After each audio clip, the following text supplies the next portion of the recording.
Shri Gurubhyo Namaha. Welcome to another session of your social science children. We have been seeing about the physical features of India, and in that we have covered the northern mountains, right? We have seen about Zanskar range, Ladakh range, Karakoram range and the complete Himalayan ranges, where we have seen about three different ranges of Himalayas, and then we have seen also about the eastern extension of Himalayas. So now shall we have just a quick recap about the names of that? Yes, so the northern mountains are nothing but, it is all about Himalayan ranges, right? So the Himalayan ranges have three different ranges it has running parallel to each other. The first one is Greater Himalayas, which is also called as Himadri, right, which is also called as Greater Himalayas. Then the second one is Himachal. So Himachal is nothing but Lesser Himalayas. And then the third one is, yes, Shivaliks. So Shivaliks is nothing but Outer Himalayas. And then the fourth one, which was the extension of Himalayas, which is Purvanchal Hills, right?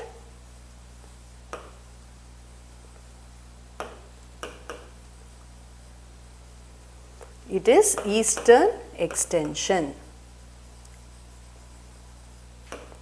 of Himalayan ranges. So we have seen about all these. We have seen how are these mountains spread, and then what are all the hill stations available, how the mountains were formed, what are all the glaciers available, what are all the rivers originate. All these things we have seen in our previous session.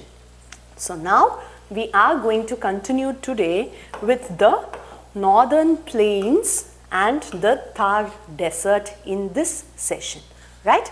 Let us see more about the northern plains and the Thar desert now. So this highlighted area, this shaded region is nothing but northern plains. Okay, so there are three important northern plains in our country.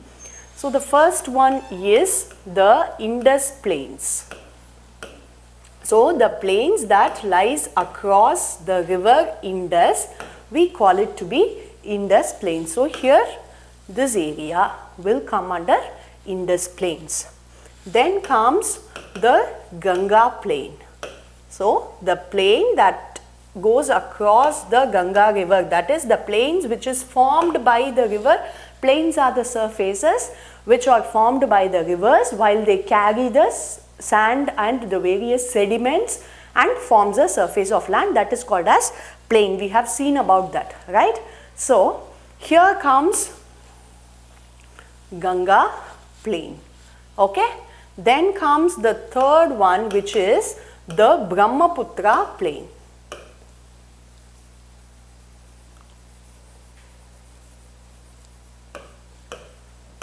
So this lies along the river Brahmaputra at this part. Okay, so these are the three major plains in our country which are located in North India. So we call them as northern plains. So let us see more about this.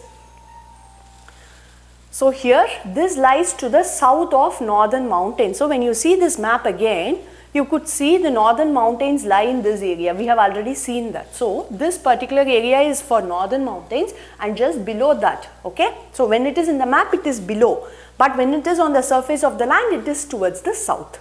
Okay. So the southern part of this northern mountains lies this northern plains. Okay, so there is a vast stretches of flat land. Vast means very big.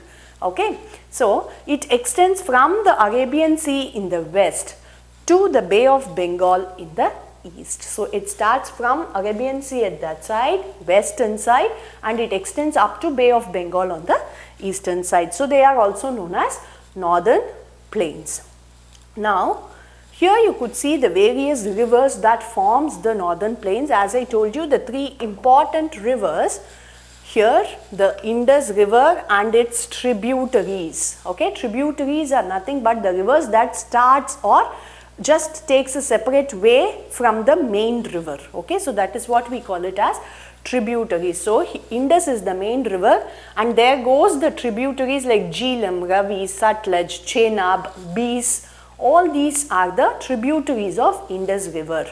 So the plain surface of land that lies along this place, we call it to be the Indus Plains, right? And here you could see Ganga River and its tributaries, Yamuna, and there are various other small tributaries of Ganga which we will be seeing now. So the plain that lies along this area, we call it to be Ganga Plains. And here you could see the Brahmaputra River. Yes, so this Brahmaputra River and the places that lie along this river, we call it to be Brahmaputra Plains. So you could see one more important thing, that this Brahmaputra and Ganga originates from Himalaya. So as we have seen that Gangotri is the glacier, yes, you remember, and that is from the greater Himalayas the river starts by, yes. So here you could see this is the place of greater Himalayas, right? So from there only this Ganga river starts. So now it is formed by the rich alluvium deposited by three main rivers, the Indus, the Ganga and the Brahmaputra, and their many tributaries. Okay, so these these flat lands or the plain surfaces are formed by three alluvium, alluvium is a fertile soil which we know it consists of sand and silt together. Yes. So the three main rivers, and those three are the important places of plains in our country. So the Indus River, the Ganga River and the Brahmaputra River. So this has made the northern plains extremely fertile. So as these rivers are very flourishing, okay, so this has made the northern plains very fertile, right? So now here we are seeing about the Indus Plain. So this is the picture of Indus River, right? So here you could see the Indus River being passing here. So Indus River and its tributaries, Sutlej, Jhelum, and here goes Chenab, and here comes Beas. Okay, so all these are the tributaries of Indus River. So first let us see about the Indus Plains, right? So the Indus River originates in Tibet and drains into the Arabian Sea. So here you could see, we will be seeing about the Tibet plateau also in our next session. So Indus River starts from Tibet, right? So it starts from Tibet and it passes through India, goes to Pakistan, and it drains in Arabian Sea. So the river gets connected with the Arabian Sea. Okay, so the principal tributaries means important tributaries of this Indus River are Jhelum, Chenab, Beas, Ravi and Sutlej are the important tributaries of the Indus River. So here you could see once again the tributaries Jhelum, Chenab, Ravi, Beas and the Indus River, right?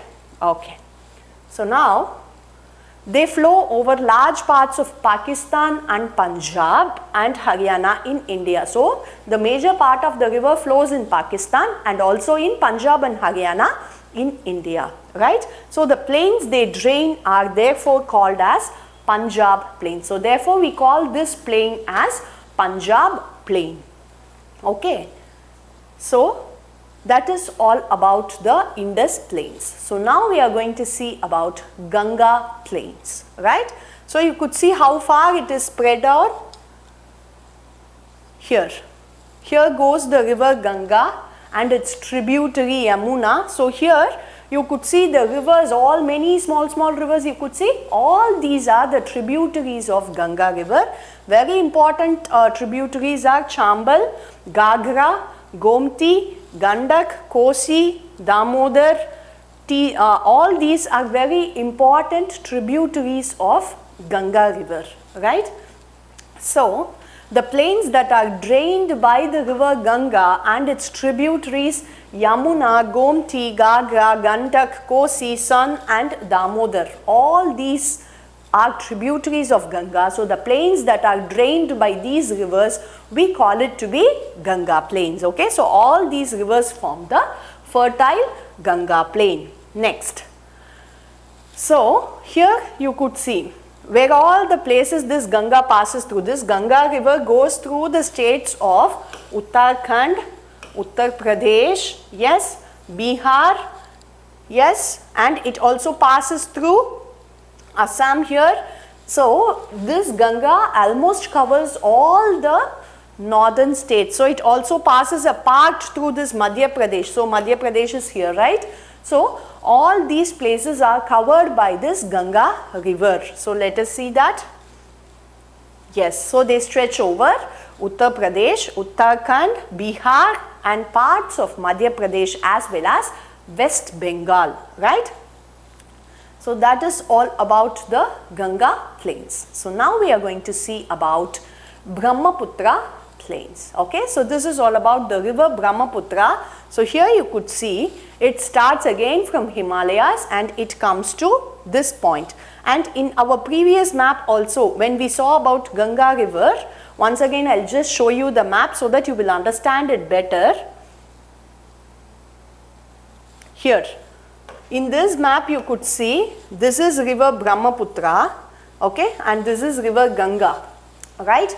Both starts from Himalayas and you could see that they are draining here. So, this is Bay of Bengal, right. So, the two bigger rivers Ganga and Brahmaputra drains itself in Bay of Bengal. The same way as we have seen Indus river is on this part, it drains itself in Arabian Sea, right. Okay. So, now let us get back to this plains of Brahmaputra. Okay. So, these plains of Brahmaputra, it starts from Tibet. Tibet is again located in Himalayas only. Okay. So, and it flows through Arunachal Pradesh and Assam in India. So, two important states this river covers in India. Yes, Arunachal Pradesh and Assam. And then it joins the river Ganga in Bangladesh. So, when it comes to Bangladesh, it joins with river Ganga. So, this place where it joins with river Ganga, we seen in that previous map that yes, Ganga river comes and connects here, right. So, in Bangladesh, so this is Bangladesh. So, in Bangladesh these two rivers joins, okay.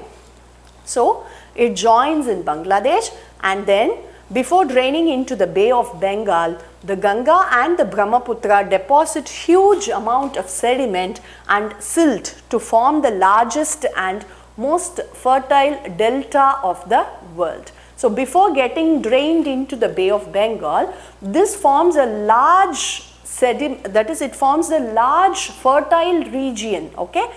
Because two rivers being combined together, the sediments and the silts that forms and the plain surface which is being created, that forms the largest delta of our country. Even it is the largest delta of the world, right.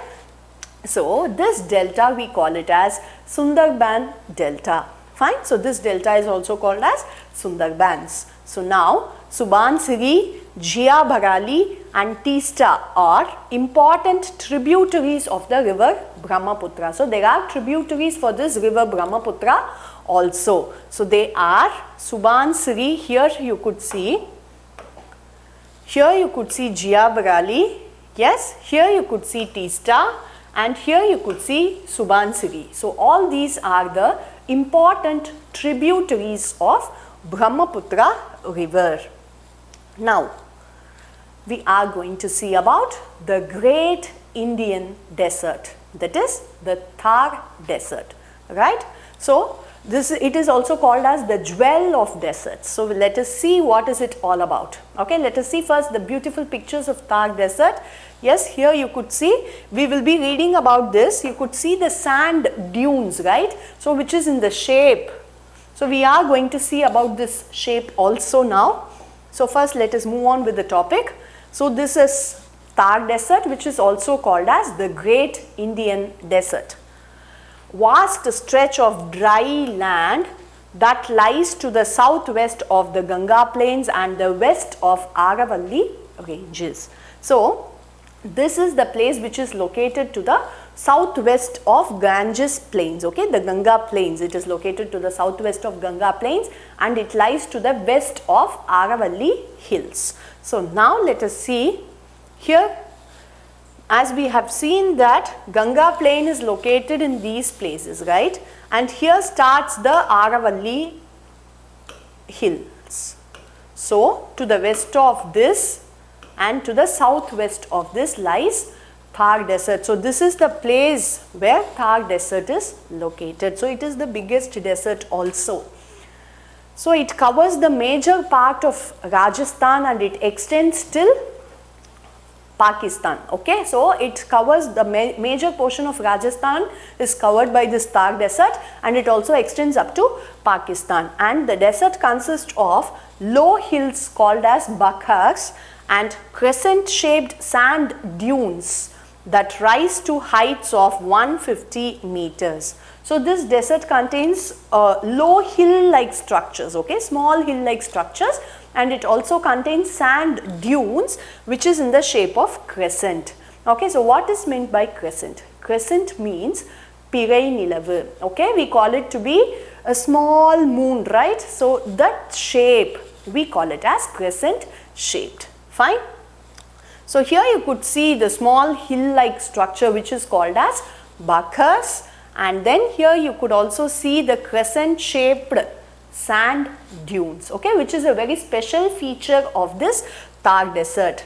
Now, there is also the dry salt encrusted lake beds called Dands and found scattered over the region. So, the salt beds, okay, the lake beds of dry salt are found in this layer, which is completely covered in this layer, okay. So, in this place, so that we call it as Dands. So, Sambhar, the largest saltwater lake of India, is a part of the Thar Desert. So, this largest saltwater lake, okay, so it is a part of Thar Desert. So, here you could see, this is the picture of Sambhar lake, right, yes. So, now since it is a dry land, so as it is desert, it clearly means that it is a dry land, right. So, this dry land, it is always difficult for carrying out agriculture. So, agriculture is difficult in this